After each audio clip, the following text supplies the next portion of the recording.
اور تینوں ہی کا ذکر قرآن میں موجود ہے. ایک تو یہ ہے کہ وہ لڑکیوں کا قتل کیا کرتے تھے اس خیال سے کہ کوئی ان کا داماد نہ بن جائے، یا پھر یہ ہے کہ قبائلی، کیونکہ قبائل آپس میں لڑتے تھے، تو یہ ہے کہ لڑکیاں جو ہیں وہ دشمنوں کے ہاتھ نہ پڑ جائیں، یا کسی دوسری وجہ سے ان کے لیے کوئی سی مصیبت کا سبب نہ بن جائے.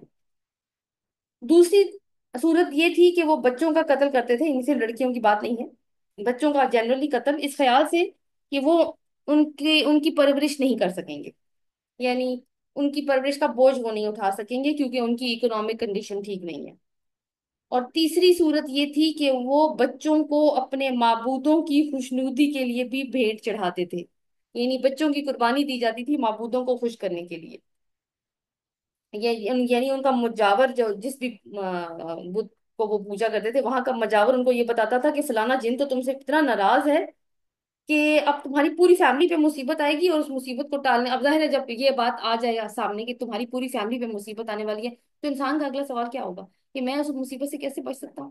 تو کیا طریقہ بتاتے تھے پھر وہ اس کو کہ تمہیں اپنے پورے خاندان میں سے کسی ایک بچے کی قربانی دینی ہوگی، پھر وہ جن تم سے راضی ہو جائے گا، اور اس کے بعد جو ہے وہ تم سے بلائیں ٹلنا شروع ہو جائیں گی. تو یہ ایک صورت تھی یہاں پر. اور آپ دیکھیں کہ یہ جو قتل اولاد والی بات ہے نا، یہ آج کی ماڈرن ورلڈ میں بھی موجود ہے. میں نے ایک چھوٹی سی آپ کی انفارمیشن کے لیے ایک ایک ریسرچ کی، اور ڈفرینٹ آرٹیکلس کلیکٹ کر کے نا ایک ایک چھوٹا سا آرٹیکل بنایا کہ یہاں پہ ہم یہ دیکھیں گے کہ یہ رسم آج کی دنیا میں بھی موجود ہے. یہ ایک BBC نیوز کی کا آرٹیکل ہے جو کہ 11 اکتوبر 2011 کو جو ہے وہ پبلش ہوا، اور میں نے انٹرنیٹ سے ہی لیا ہے ان کو، اور میں ریفرنسز آپ کو دے رہی ہوں اس کے ساتھ میں، کہ یوگینڈا ایک ملک ہے، یوگینڈا میں بچوں کے اغوا کے کیسز بڑھنے لگے، اور والدین اور اسکولوں کے اندر کافی بے چینی پھیل گئی. وجہ کیا تھی اس کے پیچھے؟ کہ کچھ وچ ڈاکٹرز، وچ جو ہے نا یہ انگریزی میں چڑیل کو کہتے ہیں، تو وچ ڈاکٹرز کا لفظ استعمال ہوا تھا کہ وچ ڈاکٹرز چھوٹے بچوں کی قربانیاں کر رہے تھے کسی خاص رسم کے لیے. اور رسم کیا تھی کہ اگر دولت کو اپنے قدموں پر ڈھیر کرنا ہے تو پھر یہ والی رسم انجام دینی ہوگی. تو اس ہوا کیا کہ بچوں کے مردہ جسم، مسلح کیے ہوئے جسم کے ٹکڑے مختلف جگہوں سے ملنے لگے. اور یہ رسم جو ہے وہ ملک کی ایلیٹ کلاس سے نکالی تھی کہ اپنی ویلتھ کو اور اپنے بزنس کو بڑھانے کے لیے. اور اس کام میں ڈاکٹرز اور پولیس، ڈاکٹرز تو میں نے آپ سے ذکر کیا کہ ڈاکٹرز اور پولیس بھی انوالو تھے، کیونکہ یہ ساری پیسے کی گیم تھی. بچوں کو اغوا کرنے سے لے کر ان کی قربانی کرنے تک ہر ایک کو اچھا پیسہ مل رہا تھا. پولیس کو کمپلینٹس کرواتی تھی، یعنی مقامی آبادی کے مطابق یہ کمپلینٹس بھی کرواتے تھے لیکن کوئی ایکشن نہیں لیتے تھے. اگر ہم وہ کہتے ہیں کہ کوئی ثبوت بھی پرووائڈ کرتے ہیں تو یہ اس پہ کان نہیں دھرتے. اس میں ایک اسٹیٹسٹیکل ڈیٹا دیا گیا کہ 2006 میں ایک کیس ہوا اس چیز کا، 2008 میں 25 اور 2009 میں 29 کیسز ریکارڈ کیے گئے، اور یہ آفیشیل ریکارڈز ہیں. اور مقامی لوگوں نے اس کو غلط قرار دیا کیونکہ ان کے مطابق یہ تعداد سینکڑوں میں تھی، اور یہ معاملہ صرف قربانی تک محدود نہیں تھا. یعنی قربانی بھی جس طریقے سے آپ چاہیں گے اتنی گروسم ڈیٹیلز تھیں کہ میں نے ان کو شامل نہیں کیا یہاں پہ، رونگٹے کھڑے ہو جاتے ہیں پڑھ کے. یوں بھی کیا کرتے تھے کہ بچوں کا زندہ حالت میں ہی ان کا خون نکالا کرتے تھے، اور پھر مختلف رسومات میں اس کو استعمال کیا کرتے تھے. پھر ایک اور آرٹیکل ہے ہیومنسٹ انٹرنیشنل 2019 میں پبلش ہوا. نائجیریا میں کچھ ایونجلیکل پریچرز تھے، لوگوں کو یہ یقین دلاتے تھے، یعنی اب نصرانی کہہ سکتے ہیں ان کو، لوگوں کو یقین دلاتے تھے کہ بچے اصل میں وچز ہوتی ہیں. وچ کا مطلب میں نے آپ کو یعنی وہ ایول ہوتے ہیں، ان کو ابیوز کرنا، ان کو کہیں اکیلا کسی جگہ پہ چھوڑ آنا ان کے اپنے سہارے پہ، یا ان کو قتل کرنا، یہ سب جائز ہے. ساؤتھ افریقہ میں اسی آرٹیکل کے مطابق کچھ مقامی عطائی ڈاکٹرز بچوں کے جسمانی اعضاء کو دوائیوں میں استعمال کیا کرتے تھے. دا گارڈین 2006 اس کی ایک آرٹیکل ہے، اس میں بتایا گیا کہ انڈیا میں ہونے والی بچوں کی سیکریفائسز جو کہ ان کی گاڈس، ایک گاڈس ہے ان کی کالی، اس کو خوش کرنے کے لیے کی جاتی تھی. اس میں ایک کیس رپورٹ ہوا کہ گاؤں کا نام تھا برہا، وہاں کی ایک خاتون تھی، 43 ایئرس کی تھی وہ. اس کے ہسبینڈ نے اس کو چھوڑ دیا تھا، فائنینشیل کرائسس تھا بہت زیادہ اس کے اوپر. دو اس کے بیٹے تھے، ایک 27 سال کا تھا ایک 23 سال کا تھا، تو کھیتوں میں کام کرتے تھے. اس کو کہیں خواب آنے لگ پڑے. اچھا ایک چیز یہ ہے کہ اس کو پہلے سے اس بات کا خیال تھا کہ وہ شاید کوئی منحوس ہے، اپنے بارے میں وہ یہ خیال کیا کرتی تھی، سمجھتی تھی. تو اس کو یہ خواب آنے لگے، یعنی اس کو خواب میں نا وہ کالی گوڈس جو ہے نا وہ دکھائی دی. تو وہ کسی تانترک کے پاس گئی اور اس نے کہا کہ اس طرح سے، اب یہ تو کوئی اچھا اومن نہیں ہے کہ وہ مجھے خواب میں دکھائی دے رہی ہے، تو انہوں نے کہا کہ اس تانترک نے اس کو مشورہ دیا کہ تم ایسے کرو کہ اپنے گھر کی چوکھٹ پر مرغی کی قربانی پیش کرو. اس نے ایسا کیا، لیکن پھر بھی خواب آنے بند نہیں ہوئے. پھر وہ دوبارہ سے گئی اسی تانترک کے پاس. اس نے کہا اچھا یہ تو اب بڑا گمبھیر معاملہ ہو گیا، اب تمہیں کیا کرنا ہوگا، کسی بچے کی قربانی دینی. اس عورت نے کیا کیا کہ پڑوس سے، اپنے پڑوس میں، آس پڑوس میں دیکھا 3 سال کے ایک بچے کو اغوا کیا. اس میں لکھا ہوا تھا کہ وہ گھسیٹ کر اس کو لے کے آئے، ناک کان اس بچے کے کاٹے انہوں نے. اور پھر اس بچے کی، ان دونوں لڑکوں نے اس بچے کی بہت برے طریقے سے قربانی کی. اور پھر وہ خیر پکڑے بھی گئے، اسی وجہ سے کیس یہ رپورٹ ہوا. اور پولیس کے مطابق، ان کی پولیس کے مطابق کہ 6 ماہ میں درجنوں بچوں کو قربان کیا گیا. پھر یہ ہے کہ یہ تو ماڈرن ورلڈ، آج کل کی زمانے کی بات ہے نا. ایک یعنی ہیومنسٹ انٹرنیشنل، میں نے اس کا ذکر کیا آپ سے، 2019 کی جو رپورٹ تھی اس کے مطابق ایک آرکیولوجیکل سائٹ جو پیرو میں تھی، یعنی جہاں سے کھدائی کر کے چیزیں، پرانی چیزیں نکال کے ان کے اوپر ریسرچ کی جاتی ہے، اس میں ایک ثبوت ملا کہ 1450، یعنی سن 1450 میں بچوں کی بلی چڑھائی گئی تھی. اور وہ کیوں چڑھائی گئی تھی؟ کہ اچھا موسم آ جائے تاکہ ہماری فصلیں وغیرہ ٹھیک ہو. اور ایک انٹرنیٹ کی ایک سائٹ ہے، اس کو ڈارک ویب کہتے ہیں. کافی ٹائم پہلے وہ مشہور بھی ہوئی تھی، اس کا کافی شہرا ہوا تھا کچھ چیزوں کو لے کے.